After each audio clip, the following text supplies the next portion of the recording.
That night, the 11th Air Fleet called on Truk for more help, and Truk ordered the 21st Air Group down to Rabaul. That would add 60 fighters, 48 torpedo bombers, and 16 scout bombers to the force. On July 1, after the 2 companies of the 4th Raiders arrived at Viru, they soon had silenced the Shogun and scattered its operators. Dive bombers from Guadalcanal gave them a hand, and by afternoon the Japanese at Viru were eliminated. On July 1, the Japanese again launched several air attacks from Rabaul to strike at the 2nd section of the American landing force. 35 Zeros and 6 Aichi torpedo bombers carried out the assault. They went home claiming to have sunk a destroyer and a cruiser, but the fact was that they did not sink any American ships. They also claimed to have shot down 27 American fighters with a loss of 5 Japanese fighters and 3 bombers on the mission. The Americans claimed to have destroyed half the Japanese planes. The United States Navy had a more accurate claim for that day's work. That night, the American destroyer Radford discovered the submarine Row 101 on the surface and attacked and sank her. On July 2, Admiral Kusaka took advantage of the new dictum from Imperial General Headquarters and called on the Army to provide the planes for his mission against the American landings. He sent 24 Army bombers and 30 fighters, most of them Army planes. They kept low on the water all the way down and came in low across the mountains of New Georgia to swoop down on the beachhead. American radar failed to detect them, and the first thing the men on the beachhead knew of the attack, high explosive bombs were falling on them. Right around the beach, the Americans suffered 150 casualties and serious damage to landing craft and equipment. The Japanese claimed a major victory in the air and on the land and sea.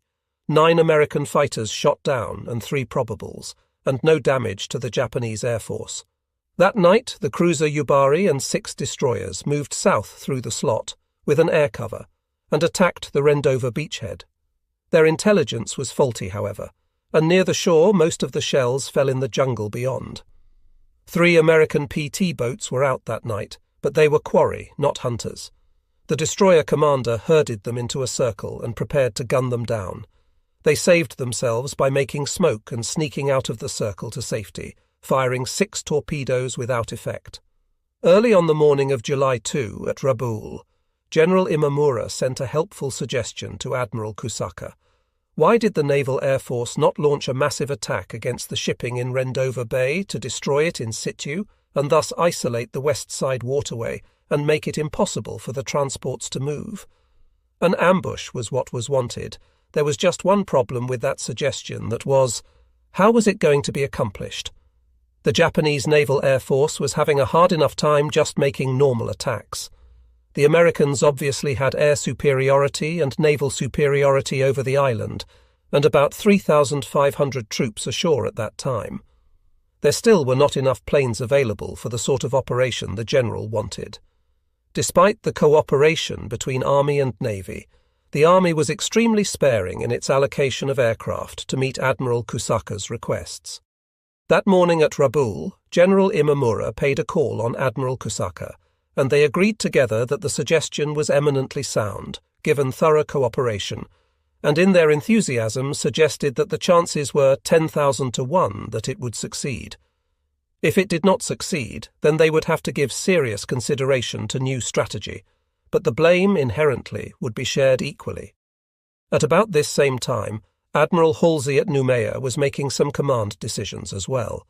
The success of the Rendova landing was complete. While Halsey knew that they had to expect a Japanese reaction in the air and at sea, it had not come yet, and the scout planes flying over Rabaul reported only a handful of Japanese naval vessels in that harbour, so perhaps the Japanese were not going to react for a while.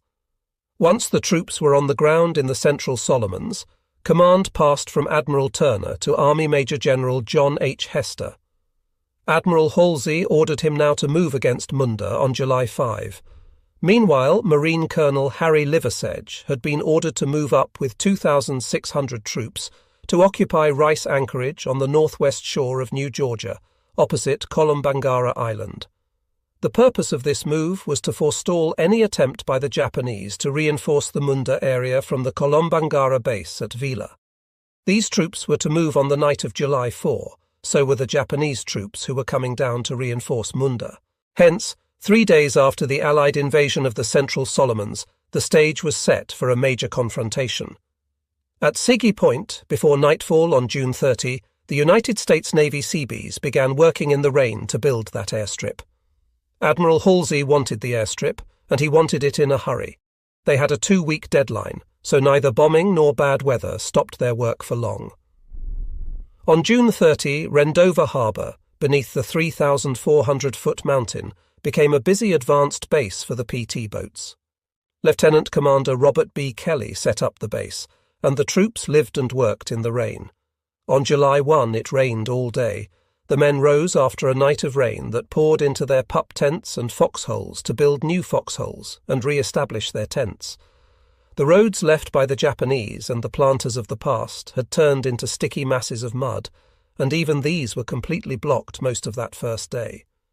The artillerymen were moving 155mm guns into position, and they bogged down time after time. By afternoon, the entire area above the beach was one great mire, and the only way to carry supplies was on human backs, through the mud that was at this point thigh-deep. The men had to labour uphill and down, and cross 2 swollen streams to reach higher ground. The men redug foxholes and replaced their pup tents. And that night it rained, and Japanese snipers on the perimeter banged away at them until dawn. Back at Noumea, the quick success of the American landings at Rendova persuaded Admiral Halsey that the Japanese were off guard, and he decided to take advantage of this situation by pressing ahead. What he wanted was the quick capture of Munda, which meant he would have the first major Japanese airbase in the Central Solomons, and one that would put Rabaul very definitely within regular attack range. So Halsey ordered General Hester to move up the timetable and start the assault on Munda. The general was to do this by ferrying troops over in landing craft from Rendova to New Georgia. At Rabaul, Admiral Kusaka and General Imamura were talking about retaking Rendova, and that day the Army and Navy staffs were conferring on various plans. Immediately, Japanese Army and Navy units would undertake a cooperative reinforcement to bring more troops down to strengthen the defences of Kolombangara and New Georgia Islands. These troops would be brought by destroyers from Buin and Buka and landed at Vila. Then those bound for New Georgia would be ferried by barge across to Bairoko, the port for the Munda airfield. On July 2, General Hester undertook the task of moving troops to New Georgia. For several days, Army patrols had looked for a suitable landing place near Munda, but they had not found one closer than 5 miles away. That place was Zanana Beach.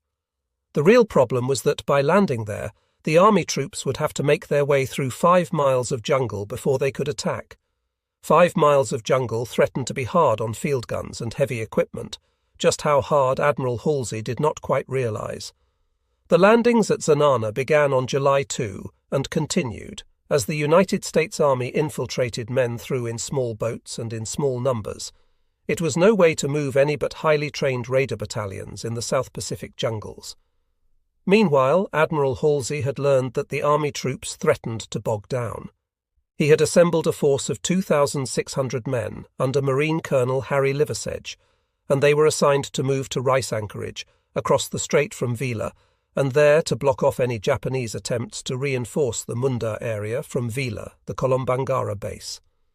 At the same time, Rear Admiral W. Lainsworth was assigned the task of quieting Vila by a bombardment with the cruisers Helena, Honolulu, and St. Louis, and 4 destroyers. At approximately the same time, the Japanese at Rabaul had the same idea about Rendova. The plans to retake that important base were in the works. First of all, the American positions had to be worked over. Earlier attempts by the Tokyo Express to attack ships in the harbour had been unlucky. Every time the Japanese showed up, the American supply missions had either just left Rendova or were at the other end of the line just starting out. So on July 2, the Army and the Navy decided to try their first really combined bombing mission. The bombers were Army bombers, and the fighters were Navy fighters from Rabaul. There weren't too many of the latter, about 2 dozen. Because the 11th Air Fleet had been ground down to the nub in the recent weeks of fighting, the Army supplied 24 heavy bombers. For once, the weather was just about right, cloud cover to protect the flyers' entry into the target zone, but clear weather over Rendova. The fighters stayed up high, and the bombers came in and dropped their bombs on the beach since they could find no shipping in the harbour, and they caught the United States troops completely by surprise. The Rendova garrison, so newly arrived, had only one radar set, and it was down for repair that day. The troops were lined up for the noon meal in the mess area near the beach. The bombers caught them there and caused 125 casualties. They also wrecked the field hospital and knocked out two 155mm guns, one 40mm anti-aircraft gun, and two tractors. One or two bombs hit the gasoline dump and started a fire that destroyed 100 drums of gasoline. The Japanese 11th Air Fleet got some help at last, and in response to Admiral Kusaka's insistent pleas for reinforcements, Admiral Koga sent down about 50 planes from Truk, and on July 3, the Rabaul Air Force sent an all-Navy fighter sweep over Rendova. They encountered about 40 Allied planes, many of them P-38s, and claimed to have shot down 9 without any damage to the Zeros. The army was supposed to contribute another group of fighters to this sweep, but they never arrived at the rendezvous. The army excuse was that the weather was so bad many of the planes were forced to make emergency landings at various fields, and the others did not find the rendezvous point. The story is probably true. One of the factors in the air war was the enormous difference in caliber of training between Army and Navy.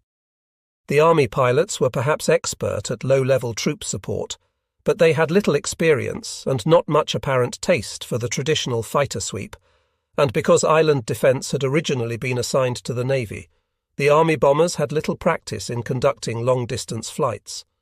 On July 4 came the second combined Army-Navy air operation. 17 Army HE-97 dive bombers and 49 Navy Zeros set out to attack the American transport fleet at Rendova, flying by way of Anbanba and Ljubljana Islands. Most of the Army bombers got lost in the thick cloud cover and did not perform at all. The few that made it all the way soon discovered that the American anti-aircraft fire from land guns and the ships in Rendova harbour was fierce and accurate. The returning planes reported they had sunk 5 transports and set several supply dumps on fire. Actually, they had put bombs between infantry landing craft 23 and tank landing craft 24, and caused so much damage that the 2 ships were beached, but they were not destroyed. The returned Japanese flyers also claimed that their unit had shot down 14 American and New Zealand fighters, but had lost only 6 bombers.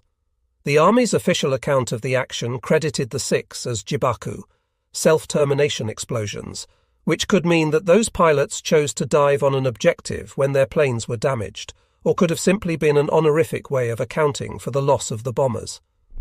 The concept of the self-termination dive of a distressed plane was always with the Japanese flyers, but at this point in the war, the self-termination dive was a matter of personal desperation, not official policy. Once again, concerning the raid of July 4, there is enormous disparity between the accounts of the Japanese and those of the Americans.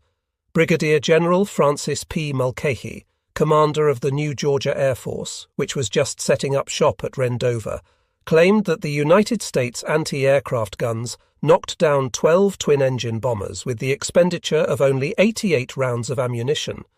If so, it must have been the most accurate anti-aircraft action of the war. General Mulcahy's statement also seems a bit euphoric in the claim that American fighters shot down 5 Zeros too, and only 1 escaped. As of July 4, then, the Japanese and the Americans were of the same mind, reinforced their positions in the Central Solomons in preparation for new attacks. On the afternoon of July 4, Colonel Liversedge's troops were embarked in 7 destroyer transports. They were a combination of men of the 1st Marine Raider Regiment and the Army's 145th and 148th Infantry Regiments. The destroyers moved north toward Kula Gulf, and shortly after midnight on July 5, they rounded Visu Point on New Georgia and headed into the Gulf. Just then they caught sight of gun flashes. Admiral Ainsworth's bombardment force was in action. After working over Vila for a few minutes, the ships turned across the channel to Bairoko Harbour on the New Georgia side. The Japanese usually brought their supplies down to Vila, and then small craft and barges ferried them over to Bairoko for New Georgia's defence. This reinforcement was the task of Rear Admiral Teruo Akiyama, and for the task a special reinforcement group had been brought together. On July 4, shortly before sundown, 4 of the destroyers sallied forth from Buin, loaded with troops and ammunition and supplies for Vila. At 11:30 Tokyo time, they were in the process of unloading when the flashes of the American bombardment group's guns alerted them, and they hastily put to sea, abandoning the landing. From long distance, the destroyers fired spreads of torpedoes at the American shapes and then turned and scurried away for the safety of the open sea. No destroyer squadron skipper was fool enough to take on a force of cruisers and destroyers, particularly when his decks were loaded with men and supplies. All this while, the 7 American destroyer transports were moving up the New Georgia shore toward Rice Anchorage to deposit their troops. Suddenly, the time was half an hour after midnight. The destroyer transport Ralph Talbot picked up 2 blips on the radar screen where no blips ought to be, about 5 miles away to the northwest, moving north at a speed of 25 knots. 2 minutes after the blips appeared, they disappeared from the screen out of range. The ships indicated by the blips were part of Admiral Kusaka's reinforcement team, a fact the Americans discovered 10 minutes later when the destroyer Strong of the bombardment force was hit by a torpedo that seemed to come out of nowhere. The blast opened up the destroyer like a sardine can, flooded the engine rooms, and wrecked the forward fire room. The Strong listed to port and skidded to a halt, her back broken, and the destroyers Chevalier and O'Bannon rushed to the rescue of their fellow destroyer. Then the Japanese shore batteries from Bairoko and Enogai opened up on the destroyers. 1 shell hit the crippled Strong, and the O'Bannon suspended rescue operations to take on the shore batteries. Other shells from the Japanese guns fell around the transport destroyers, arousing concern lest they be hit. Meanwhile, the men of the Chevalier were working to take off the crew of the Strong, which was sinking. In less than 10 minutes, they brought 241 men across from the stricken ship, under fire all the while by the enemy batteries, which were putting shells all around them. The Strong began to settle, and the captain of the Chevalier moved his ship away just in time to avoid entanglement with the sinking ship. The Strong went down like a stone, her depth charges began to explode, and some of the men still aboard struggled in the water after she was gone. Other destroyers picked up more survivors, and some swam to the beach, but 46 men were lost. At 1 o'clock in the morning, the American bombardment group had finished its job, and all the surviving ships hauled out for Guadalcanal. The transport group stayed on to unload, and the destroyers moved to a point about 1,500 yards off the Rice Anchorage, and began to disembark men and equipment into Higgins boats and rubber boats. Each Higgins boat towed 1 10-man rubber boat into shore. The Japanese batteries at Enogai Point then shifted their fire to the transport destroyers, and 150mm projectiles began falling around the landing area. The destroyers Gwyn and Radford took the Japanese batteries on Kolombangara under fire and silenced 2 of them. The other 2 guns continued to fire during the landings, but did not score any hits. The landing was completed by 6 o'clock, and the transport group retired. On the way out of the strait, the Ralph Talbot S lookouts spotted an American whaleboat and pulled up alongside to rescue 18 more survivors from the Strong. Then the Ralph Talbot caught up with the other ships, and they all retired to Guadalcanal without further excitement. On the morning of July 5, the Japanese High Command at Rabaul recognized the significance of the previous night's maneuvering. The appearance of that Allied landing unit in Kula Gulf had to mean that the enemy was preparing to assault Munda airfield. At 7 o'clock on the morning of July 5, Rabaul headquarters had word from the Navy Special Landing Force troops, Marines, that the Allied forces were moving overland. Colonel Liversedge had with him the 1st Marine Raider Regimental Headquarters, the 1st Marine Raider Battalion, and the 3rd Battalion of the Army 145th Infantry, and the 3rd Battalion of the Army 148th Infantry. Leaving 2 companies of the 145th and some quartermaster personnel at Rice Anchorage to handle beach defence and resupply, Liversedge took the remainder of the force marching toward what they called Dragon's Peninsula. Company D of the 1st Raider Battalion was sent ahead to secure a bridgehead across the Giza River. On July 5, Admiral Akiyama was back at his task, moving south to reinforce Kolombangara and New Georgia with the army troops assigned by General Imamura. Shortly after sundown, 3 different groups of destroyers left the advance base at Buin to head for Vila. American intelligence was working well this day, and in the middle of the afternoon, Admiral Halsey had the word that a large number of Japanese destroyers at Rabaul were loading and getting up steam to go someplace. It did not take Halsey long to figure out where. He informed Admiral Ainsworth's cruiser force, which was in Indispensable Strait, off the southern tip of Guadalcanal. Ainsworth turned around and started back up the slot. There was no time to fuel, but luckily he did not need fuel at the moment. Ainsworth had with him 3 cruisers, the Honolulu, Helena, and St. Louis. His destroyer force had also been brought back to strength, after the loss of the Strong, by the assignment of the Radford and Jenkins, which were just then loading fuel at Tulagi after their strenuous night-off rice landing. They hurried and caught up with the cruiser task group shortly after dark. The Japanese captains had been complaining that the suddenness with which these resupply operations were launched and the orders changed created a lot of confusion. The Americans could have said the same. The 2 new destroyer captains were not familiar with the task group commander's orders. It was another rump group that was expected to perform like a trained squadron. But there was no help for it. Events were moving too fast in the Central Solomons to go by the book. Admiral Ainsworth was confident, so was Admiral Akiyama. But the Americans had 2 distinct advantages. First, they were sending cruisers with their 6-inch guns, which could stand off at long range and blast the enemy destroyers without taking gunfire in return. And second, all the American ships in this group were equipped with radar. Admiral Akiyama was confident because just the night before he had sunk an American ship in that brief engagement off Kolombangara. Also, he had no great respect for the American ability to fight at night. The weather had continued to be foul, and this hampered the American search planes during the day and that night. The Americans sent out radar-equipped night fighters on search missions, but they did not find Admiral Akiyama's force. Furthermore, even though the Japanese had made exceedingly good use of their long-lance torpedoes in virtually every destroyer encounter since the beginning of the Guadalcanal campaign, the American naval authorities still had not come to understand the nature of the Japanese weapon. The torpedo was oxygen-driven. It had a range of 22,000 yards, 12-plus miles, at 49 knots, or 44,000 yards, 25 miles, at 36 knots, and it was about twice as powerful as the American torpedo. The sinking of the Strong the night before ought to have been an object lesson. It would have been virtually impossible for an American destroyer to have duplicated this feat, but the scurrying and confusion of the times let such lessons go unstudied. Admiral Ainsworth was secure in the knowledge that his 6-inch guns outgunned the 4.6-inch guns of the enemy. Admiral Akiyama was secure in the knowledge that his torpedoes outgunned the 6-inch guns.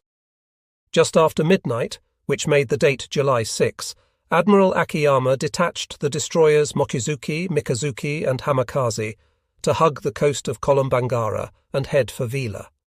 He took his other 7 destroyers down the middle of Kula Gulf. Thus, if there were any enemy ships about, he would be likely to meet them, while Captain Tsuneo Orita, with the smaller force, got about the business of landing his troops and supplies at Vila.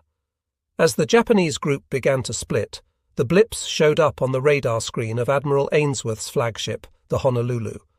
The Japanese were about 16 miles away from the American task group. Admiral Ainsworth ordered the ships into battle formation, the destroyers Nicholas and O'Bannon leading, the 3 cruisers in line, followed by the other 2 destroyers, the Jenkins and Radford. Akiyama's change in disposition puzzled the Americans. What were those 3 Japanese destroyers doing, turning off to the right? Besides, at this range, the high mountains of Kolombangara tended to foul the radar screens, and Admiral Ainsworth was not quite sure how many or what sort of ships he faced. He came to the conclusion that there were at least 7 enemy vessels, perhaps 9, and he still did not know what class ships they were. When the range had closed to 6 miles, Admiral Ainsworth decided to open fire, using his radar for fire control. He chose the second group of ships in the Akiyama force, and these were the Amigiri, Hatsuyuki, Nagatsuki, and Satsuki. The cruisers would attack these ships, and so would 2 of the American destroyers. The other 2 American destroyers would fire on the leading Japanese ships, which were directly under Admiral Akiyama's control. They were his flagship, the Nizuki, the Suzukaze, and the Tanikaze, but 5 minutes after the American ships had changed to battle formation, Admiral Akiyama's new radar set aboard the flagship picked up the enemy vessels. He ordered the Japanese ships to speed up to 30 knots and prepare to launch torpedoes. At 3 minutes before 2 o'clock, the Americans began firing. The first shells from the cruisers were aimed by radar at the Nizuki, and they struck home, knocking out her steering and dealing her a mortal wound. She began taking water immediately, but the Suzukaze and Tanikaze launched 16 torpedoes that headed for the American force. The cruisers continued to fire at a high rate of speed, and the enormous racket and lighting up of the sky convinced Admiral Ainsworth that he had the enemy on the run. He was sure he was obliterating the Japanese ships, but the fact was that he was doing nothing of the kind. The Suzukaze was hit by several 6-inch shells, and some fires started, and 3 men were killed. But the most serious damage was the loss of her searchlight, for the Japanese dearly loved to confuse the enemy by lighting them up. The Tanikaze was hit only by a dud 6-inch shell in the forecastle, and it spoiled a number of bags of rice. That was all. Having made their torpedo attack, the 2 Japanese destroyers turned, made smoke, and ran out of the battle zone to reload torpedo tubes. The American destroyer skippers charged with attacking the lead ships wanted to fire torpedoes, but Admiral Ainsworth had told them to use guns first, so they withheld the torpedoes. They lost their slim chance to once more show their proficiency with these weapons, but this time it was not their fault. They were at the orders of a big ship admiral. The difference between the Japanese and the American tactics soon became painfully apparent. 7 minutes after the Japanese ships had fired a spread of 16 torpedoes, they began to arrive in the American area. Within 3 minutes, the cruiser Helena was hit by 3 torpedoes. Her bow was blown off and her back broken. She folded up like a jackknife. Admiral Ainsworth did not even know what had happened until a few minutes later, when the Helena failed to answer signals. The signals called her to join an attack on the other 4 Japanese destroyers, loaded with troops and supplies for Villa, which were 8 miles away and going along at 30 knots. Admiral Ainsworth then made a move that should have won the battle. He crossed the enemy T. Now the Japanese ships were moving in a column against the American column at a 90-degree angle. That meant all the American ships could fire on all the Japanese destroyers, but only the first destroyer in the Japanese line could fire at the Americans. But for some reason, the American shells failed to hurt the Amagiri, first in line, and she pulled out of the deadly formation. The Hatsuyuki was second in line. She was hit by 3 shells, and all of them were duds, so the damage they caused was not fatal. Only 5 men were killed.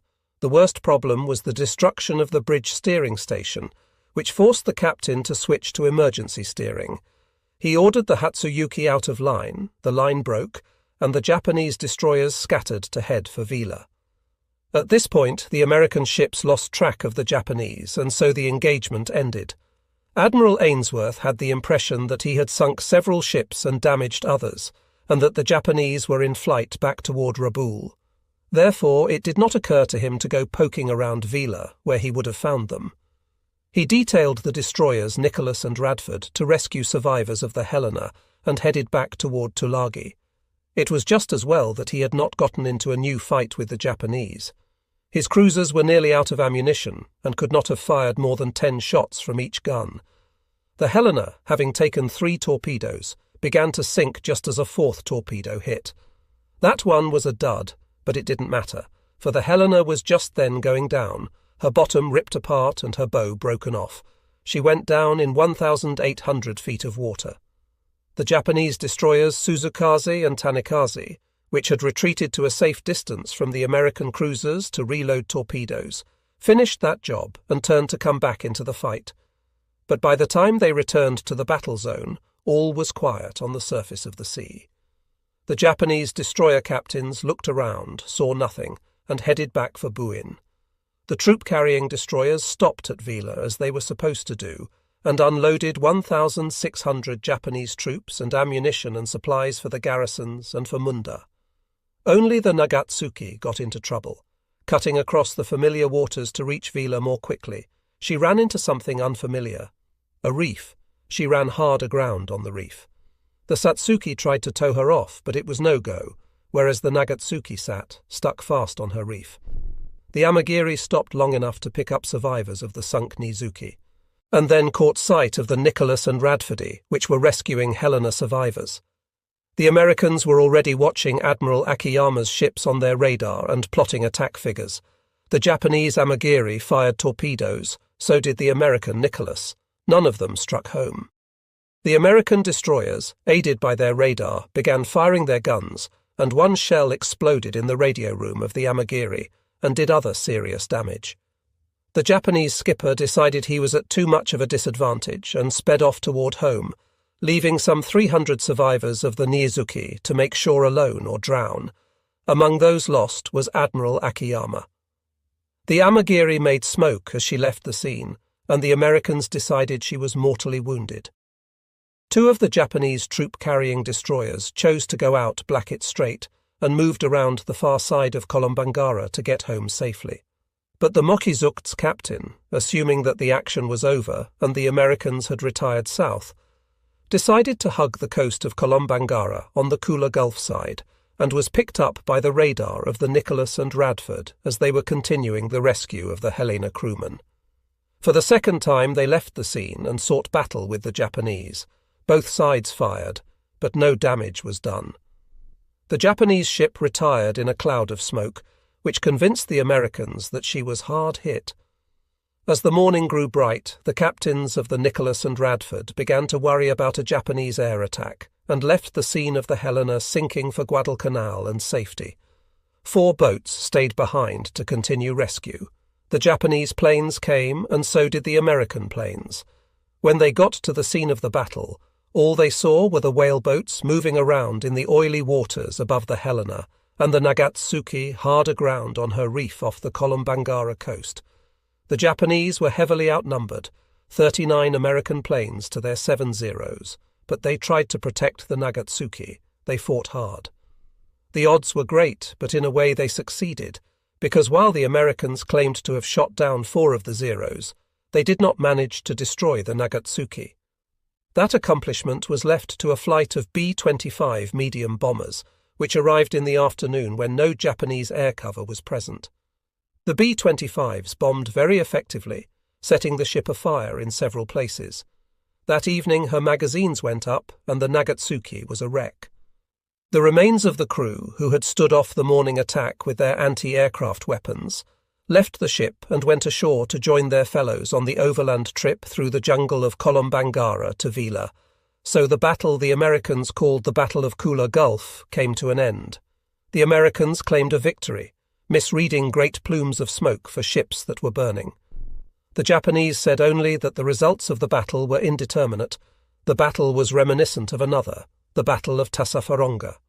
In the last days of the Japanese tenure on Guadalcanal, Rear Admiral Raizo Tanaka was roasted by Admiral Yamamoto after scoring a brilliant victory at the Battle of Tassafaronga, sinking an American cruiser and damaging 3 others without losing a destroyer. Yamamoto was furious then because Tanaka failed to carry out his assigned mission, which was to resupply the troops ashore. In Admiral Akiyama's case, while his forces had lost an admiral and 2 destroyers and suffered damage to others, they had sunk an American cruiser, carried out the mission faultlessly, and landed 1,600 reinforcements.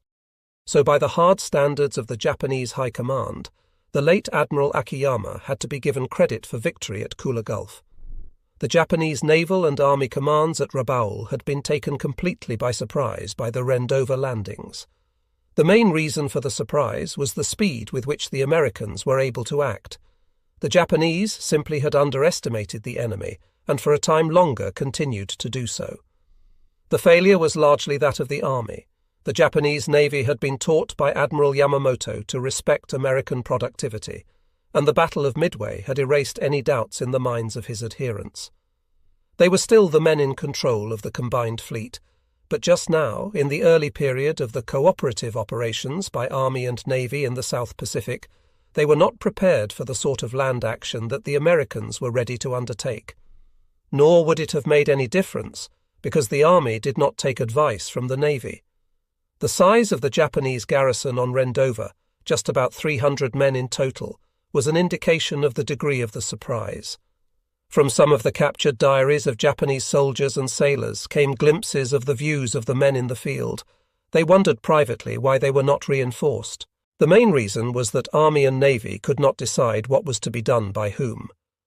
The Army's position had always been that the Navy was responsible for defence of these little islands, where large-scale military tactics were of no use at all. Despite the new orders from Imperial General Headquarters, the old ways died hard. And so, as of the end of June, the Japanese still had done virtually nothing to reinforce the Central Solomons, although they had plenty of warning from the airmen, who came back day after day to report new installations going up in the Bustles and on Guadalcanal. Thus, the landings on New Georgia caught the Japanese with but a single regiment to protect the entire island.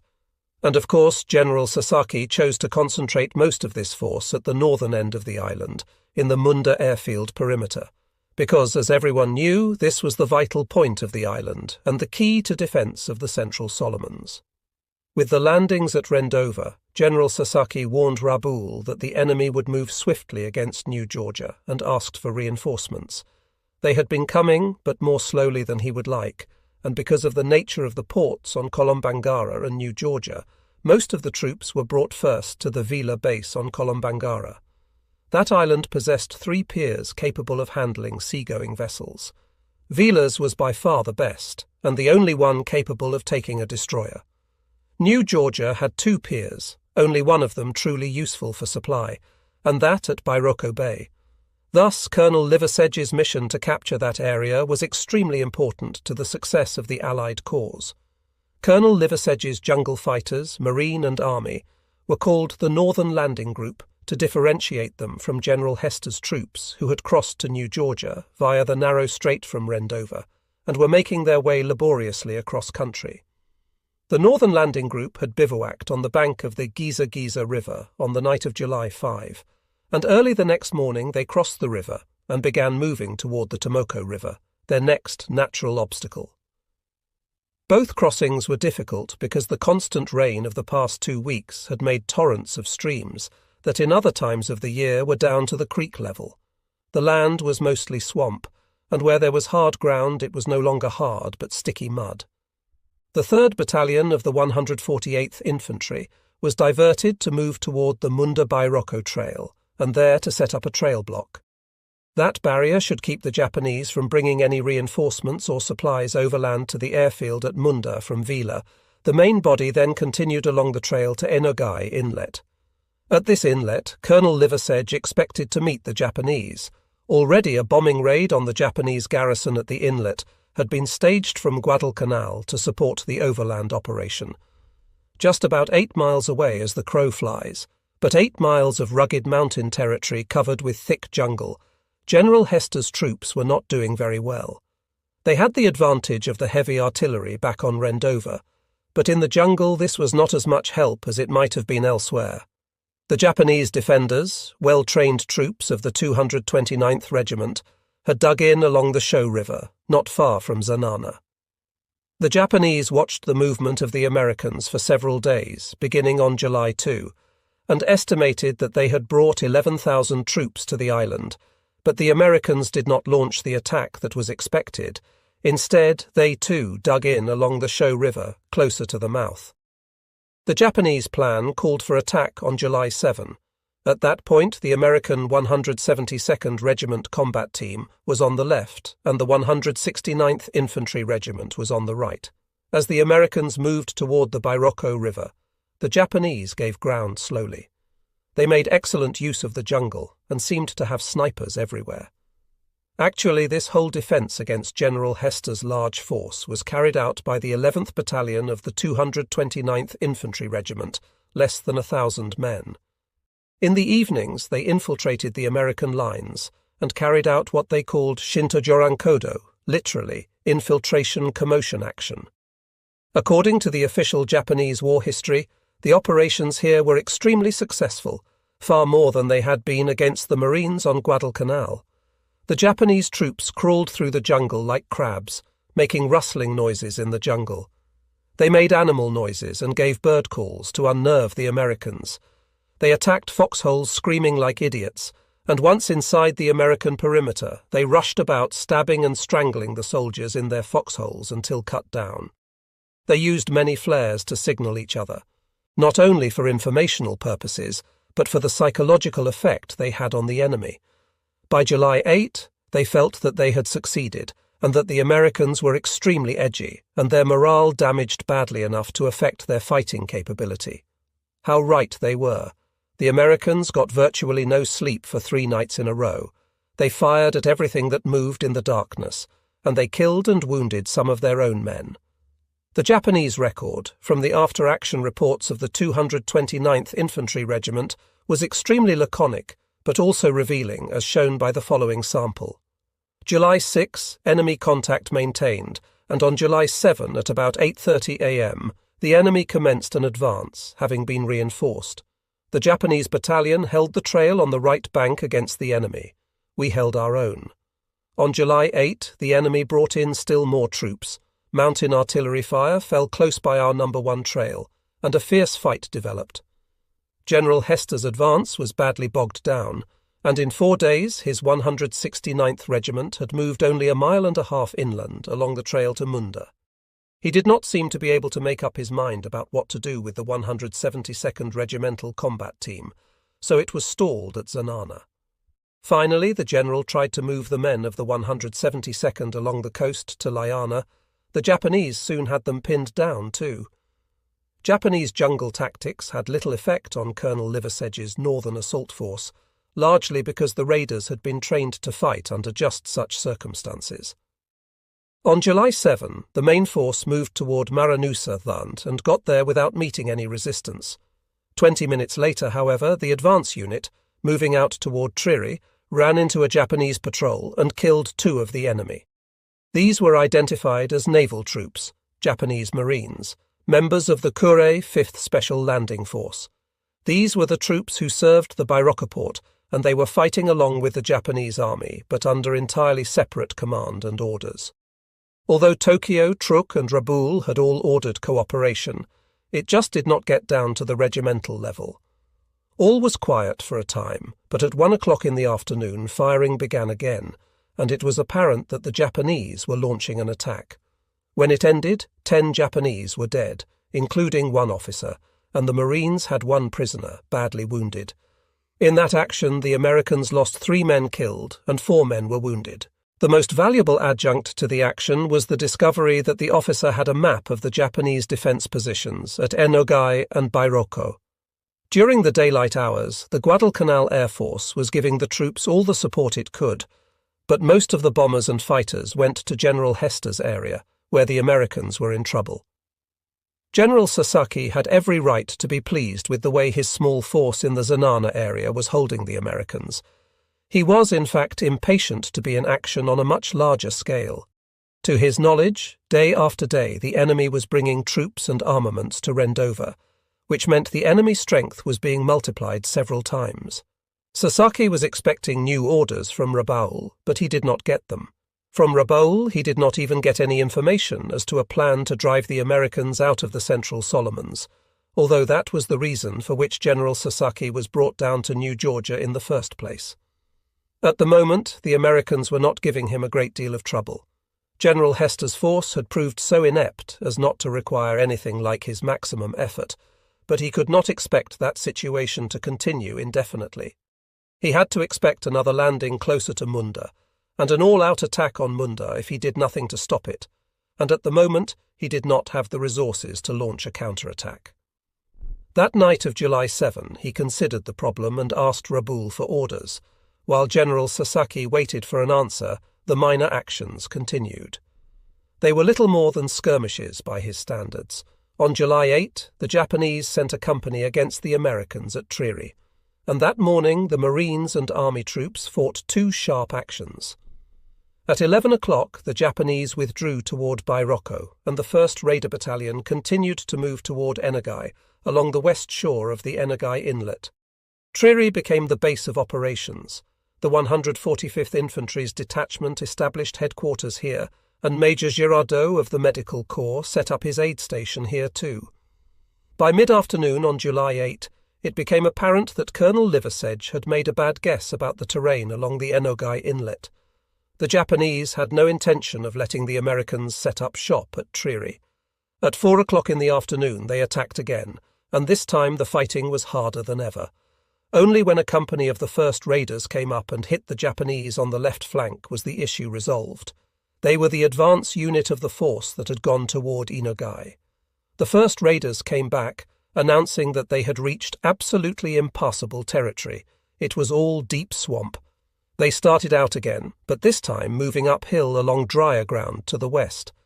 The Japanese then moved back toward Bairoko, leaving many dead in the field. If General Sasaki needed a nudge, the results of the day's fighting gave it. The American pressure was increasing, and the hour of decision was coming near. Something had to be done. That afternoon, Sasaki composed a message for 8th Area Army Headquarters at Rabaul, giving a digest of the current military situation and an explanation of his views.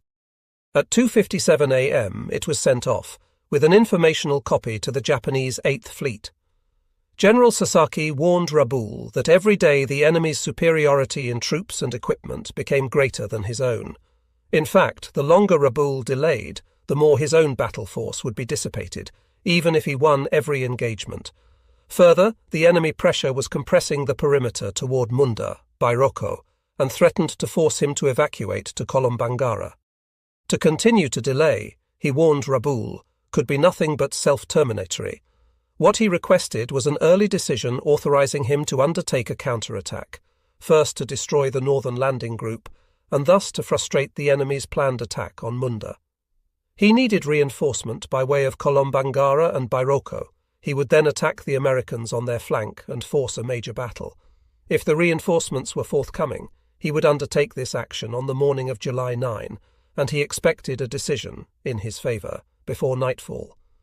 This setback ought to slow the Allies up considerably and give a chance for a more ambitious attack to be put in motion. It would be very helpful, said General Sasaki, if, in addition to reinforcements, he could have a massive airstrike to cover his operations. Having sent that message, General Sasaki waited for results, and a few hours later came the answers. From 8th Fleet Headquarters, most reasonable sentiment agreed.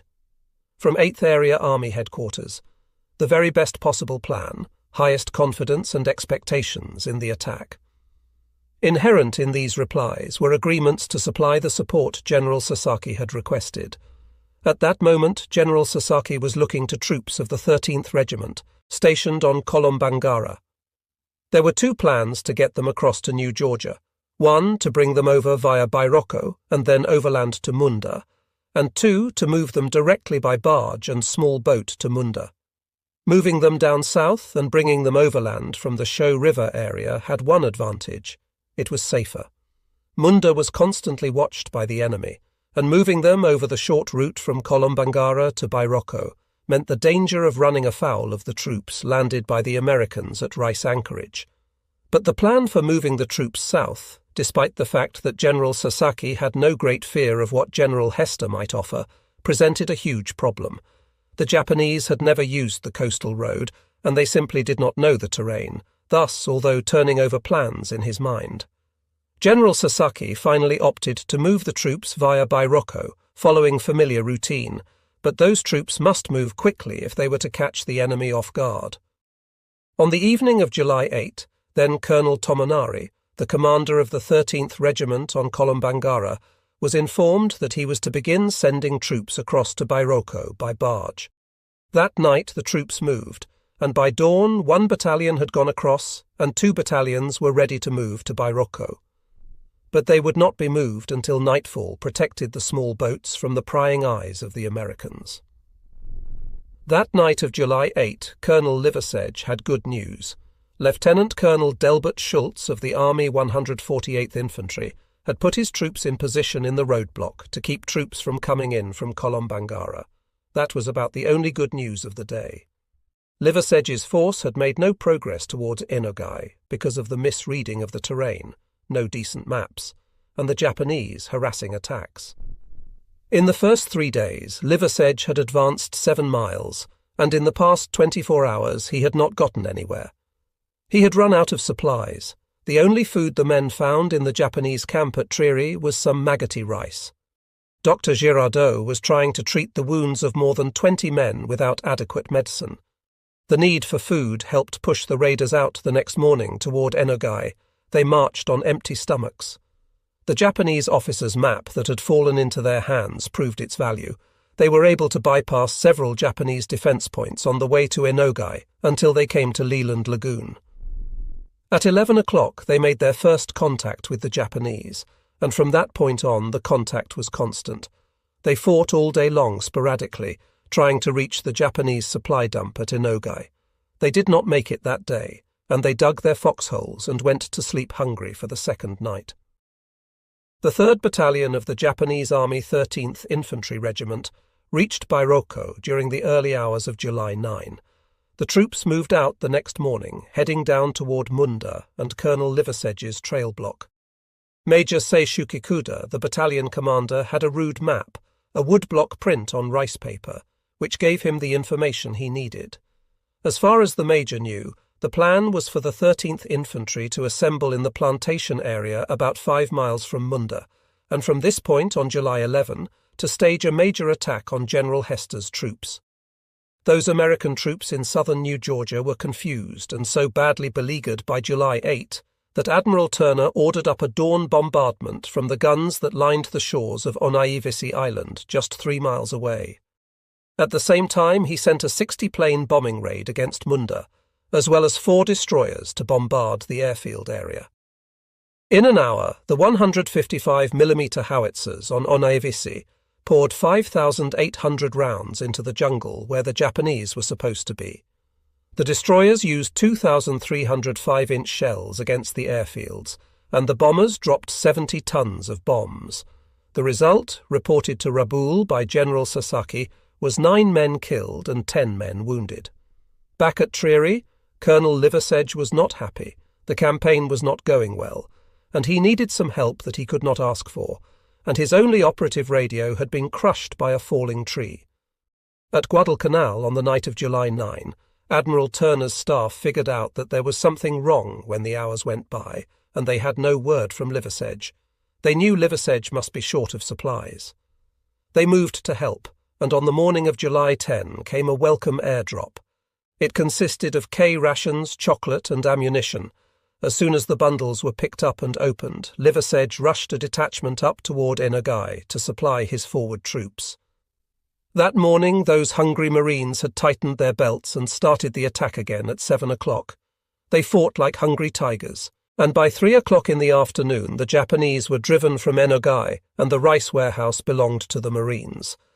At last they could eat, but not rice, and just then Captain Morrow of the 145th Infantry came hurrying up with a detachment loaded down with rations and ammunition.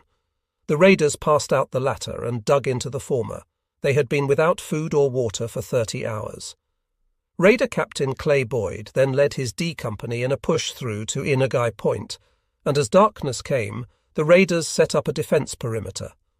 2 small pockets of Japanese were contained within the general perimeter. They would be dealt with the next morning, but already they had possession of the position and the Japanese heavy artillery batteries. Major Kikuda's battalion of the 13th Regiment marched all morning on July 10, heading from Bairoko down toward Munda along the narrow, twisting trail. The major was a careful officer. The main body was preceded by a point group, and on each side flankers made sure that they would not be ambushed by the enemy. At 3 o'clock in the afternoon, however, they hit the roadblock. In China, these Japanese troops had learned the psychological value of noise.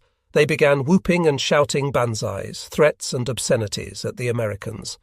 The Japanese harried the tired and bewildered army troops all afternoon, but they could not remain forever in a static position. Colonel Tomonari was behind them, with the other battalions of the 13th Regiment, and they had to clear the way. That meant driving through the American line. All went well until they encountered a small stream that was not on the map, and there they had trouble. But they had to break through, and after heavy fighting they did, with 100 casualties.